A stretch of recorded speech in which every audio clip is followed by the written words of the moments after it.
नमस्कार, मैं हूं आपके साथ मयंक। वो पंक्तियां आपने सुनी होगी, बड़े बेआबरू होके तेरे कूचे से हम निकले। अब ये बात कही जा रही है अमेरिकन फोर्सेस के लिए, जिन्होंने पहले जो है अल उदैद बेस छोड़ा। अब उसके बाद इराक में अल असद बेस भी खाली कर दिया गया है। अब देखिए, सवाल ये है कि ऐसा क्या हुआ कि पिछले 3 दिनों के अंदर अमेरिका को जो है अल उदैद बेस से अपने सैनिकों को वापस बुलाना पड़ा, सबसे बड़ा बेस मिडिल ईस्ट में। उसके बाद जो है दूसरे नंबर का सबसे बड़ा बेस इराक में अल असद बेस, वहां से भी अमेरिकी सैनिक पूरी तरह से बाहर निकल चुके हैं। और सिर्फ सेना ही बाहर नहीं निकली, वहां जितने हथियार थे, जितने इंस्ट्रूमेंट थे, सब लेके लाव लश्कर के साथ बाहर निकल गए हैं। इराक छोड़ दिया उन्होंने, अल असद बेस छोड़ दिया उन्होंने। इसीलिए कहा जा रहा है कि बड़े बेआबरू होकर तेरे कूचे से हम निकले। अब देखिए, इस बात को समझिए। पहले हम बात करते हैं कि किस तरह से ईरान की मिसाइलों का खौफ अमेरिका के सिर चढ़कर बोल रहा है। देखिए, जिस तरह से खबरें आई कि हाल ही में 3 दिनों पहले रात के बाद अचानक जो है अमेरिकी फाइटर जेट्स उन्होंने बढ़ना शुरू किया ईरान की तरफ, लेकिन उसके बाद बीच में ही मिशन छोड़ के ट्रंप ने कॉल करके सभी फाइटर जेट्स को वापस बुलाया। अब ये खबरें सब तरफ अखबारों में हैं। उसके पीछे की इनसाइड स्टोरी एक और बड़ा खुलासा मैं अगले वीडियो में करूंगा, लेकिन अभी ये जो इराक ने बेसिस इराक में जो बेस खाली हुए हैं अमेरिका के, इस पर हम फोकस करेंगे।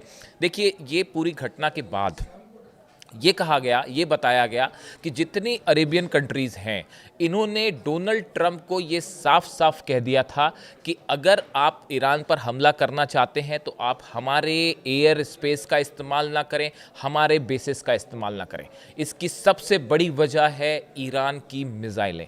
जिस तरह से अमेरिका ने जब धमकी देनी शुरू की ईरान को और ईरान में प्रदर्शन को हवा दी, उसके बाद ईरान ने एक बड़ी जंग की तैयारी, एक ऐसा पोस्चर लिया कि अगर ईरान पर आपने हमला किया, उसका नतीजा होगा 8 अमेरिकन बेसेस जो है अरेबियन कंट्रीज में, मिडिल ईस्ट में, सब पर एक साथ मिसाइल्स दागी जाएंगी।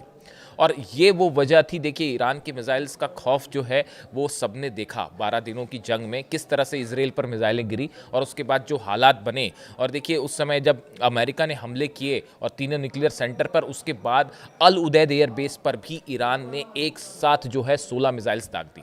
और उसमें से 4 मिसाइल्स ऐसी थी जो अल उदैद एयर बेस पर गिरी। अमेरिका मना करता रहा, लेकिन हकीकत ये थी कि अल उदैद एयर बेस को अमेरिकन डिफेंस सिस्टम नहीं बचा पाया और 4 मिसाइलें गिरी। अब आप सोचिए, अगर एक साथ 100 मिसाइल वहां गिर जाए तो क्या होता है। यही वह वजह है, ईरान की तरफ से साफ कह दिया गया था, अरेबियन कंट्रीज को सबको मैसेज दे दिया गया था। यूएई को मैसेज दिया गया, सऊदी को मैसेज दिया गया, बहरीन को मैसेज दिया गया, जॉर्डन को मैसेज दिया गया, इराक को मैसेज दिया गया कि अगर आप अमेरिकी हमले में आप अपना एयर स्पेस देते हैं, अमेरिका को मदद करते हैं अपना एयर स्पेस देके, या आपके बेसिस का इस्तेमाल होता है, तो ईरान की मिसाइल से आपको कोई नहीं बचा सकता और हम मजबूर होंगे आप पर हमला करने के लिए। ये साफ साफ मैसेज अली खामेनेई साहब की तरफ से और ईरान की सेना की तरफ से, ईरान के जनरल्स की तरफ से सब अरेबियन कंट्रीज को दे दिया गया था। उसके बाद सबसे पहले सऊदी अरब ने ये बात कही अमेरिका से कि आप ईरान पर हमला करना चाहते हैं आप कीजिए, लेकिन हमारे बेसिस का इस्तेमाल मत कीजिए। यही बात बहरीन ने कही, यही बात जॉर्डन ने कही, यही बात इराक ने कही। और देखिए, ये भी कहा गया, एक्सपर्ट्स ने बताया कि अगर 8 देशों के अमेरिकन बेसिस पर एक साथ अगर ईरान ने मिसाइल दागी होती तो ये डिफेंस सिस्टम उसको इंगेज करना मुश्किल हो जाता, मिसाइल्स को रोकना मुश्किल हो जाता। ये सबसे बड़ी खौफ की वजह थी, जिसकी वजह से ये फैसला किया गया जो अमेरिकन फोर्सेस हैं उनको वहां से हटाया जाए। देखिए, जहां तक सवाल है अल उदैद बेस का, 3 दिन पहले ये खबरें आ गई कि अल उदैद बेस पर जितने एक्स्ट्रा 10,000 अमेरिकन सोल्जर्स होते हैं उन सबको वहां से हटाया जाने लगा। और उसके बाद अब खबर जो अल असद बेस है। देखिए, अल असद बेस को लेकर यह भी कहा जाता है कि वॉशिंगटन और बगदाद ने 2024 में यह तय किया था कि अमेरिका के नेतृत्व में बनाई गई सेना सितंबर 2025 तक चरणबद्ध तरीके से हट जाएगी।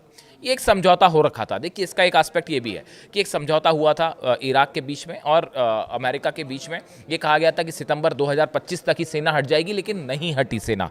लेकिन अब जब ये हालात बने, जब ईरान की तरफ से ये धमकियां दी गई कि अगर हम पर हमला हुआ तो सब बेस उड़ा देंगे, उसमें जो सबसे निशाने पे प्रमुख बेसेस थे, जिनके निशाने पे, वो अल असद बेस है। ये वही बेस है जब कासिम सुलेमानी साहब की शहादत हुई थी, उसका बदला लेने के लिए ईरान ने एक साथ कई मिसाइल्स इस अल असद बेस पर दाग दी थी। और उस समय ये हालात हुए थे कि जबरदस्त नुकसान पहुंचा था अल असद बेस को, और वहाँ पे सब कुछ फिर से नया बनाना पड़ा। जितने बेसिस थे वो सब साफ हो गए थे, जितने रनवे थे वो साफ हो गए थे। अब उसके बाद देखिए एक बार फिर वही हालात है और ऐसा माना जा रहा है कि कभी भी हमला हो सकता है और उसका करारा जवाब दे सकता है। अब देखिए सबसे बड़ी जो चुनौती थी, सबसे बड़ी चुनौती ये थी कि ईरान का मिसाइल ज़ख़ीरा, आखिर क्यों पीछे हटी ट्रंप की सेना। ईरान का मिसाइल ज़ख़ीरा 600 से ज़्यादा खैबर मिसाइल तैयार है, बटन दबाने की देर और 8 अमेरिकी बेस की तरफ मिसाइल्स उड़ान भर देगी। सबसे खतरनाक ड्रोन का ज़ख़ीरा, ये जो ड्रोन्स हैं ईरान के किसी को बताने की ज़रूरत नहीं है और ये अमेरिकन बेसिस पर कितना ज़बरदस्त हमला कर सकते हैं आप भी समझ सकते हैं। इसके अलावा अगर फुल फ्लेजेड वॉर हो गई तो इन बेसिस को बचाना, अरेबियन देशों को बचाना मुश्किल हो जाता। वहाँ के बेसिस पर लगातार हमले होते और वो उससे बड़ा नुकसान हो सकता था सऊदी को, यूएई को, बहरीन को, जॉर्डन को, इराक को। इसीलिए इन्होंने कहा कि आप हमारे एयर स्पेस का इस्तेमाल मत कीजिए, अमेरिका से कहा। इसके अलावा अमेरिकी जो जहाज़ हैं, अमेरिकी जो फाइटर जेट्स हैं, इनको लेकर भी एक बड़ी चुनौती दे रखी है ईरान ने कि जो मिसाइल्स हैं वो इनको भी बड़ा नुकसान पहुँचा सकती हैं। यही वजह है कि इन सब बेसिस से धीरे धीरे अब अमेरिका अपनी फोर्सेस हटा रहा है। देखिए ईरान के कई सारे ऐसे संगठन हैं, ना सिर्फ इराक में बल्कि लिबनन में, बल्कि हुती, अगर आप यमन में बात करें, ये सब मिलके ईरान की मदद करेंगे अगर हमला होता है। और ये सब के सब अमेरिकन बेसिस के लिए एक बड़ा खतरा है, अमेरिकी जहाज़ों के लिए बड़ा खतरा है, अमेरिकी एयरप्लेन्स के लिए बड़ा खतरा पैदा कर सकते हैं। यही वजह है कि सोल्जर्स की कैजुअल्टी ना हो, इस डर से ट्रंप ने अपनी सेना वापस बुलाई है। लेकिन इसका ये कतई मतलब नहीं है कि जंग नहीं होगी। एक बड़ा जमावड़ा अमेरिकन नेवी का, वॉरशिप्स का ईरान के आसपास शुरू हो गया है। ईरान को घेरने की तैयारी हो रही है। हम अगले वीडियो में आपको बताएंगे कैसे हो रहा है।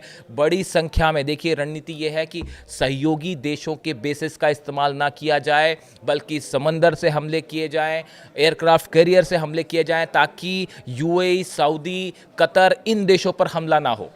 इनको बचाने के लिए ये रणनीति अपनाई गई है। लेकिन अमेरिका ने अपने वॉरशिप से, प्लेन से घेरना शुरू कर दिया है ईरान को और बड़ी संख्या में वॉरशिप्स जो हैं वो मदद के लिए पहुंच रहे हैं। अब मेरे ख्याल से 48 घंटे में जो अब्राहम लिंकन है एयरक्राफ्ट कैरियर, वो भी वहां पहुंच जाएगा और जल्दी ही रूजवेल्ट भी पहुंच जाएगा। इसके साथ ही बड़ी संख्या में जो छोटे वॉरशिप्स हैं वो भी वहां पे पहुंच रहे हैं।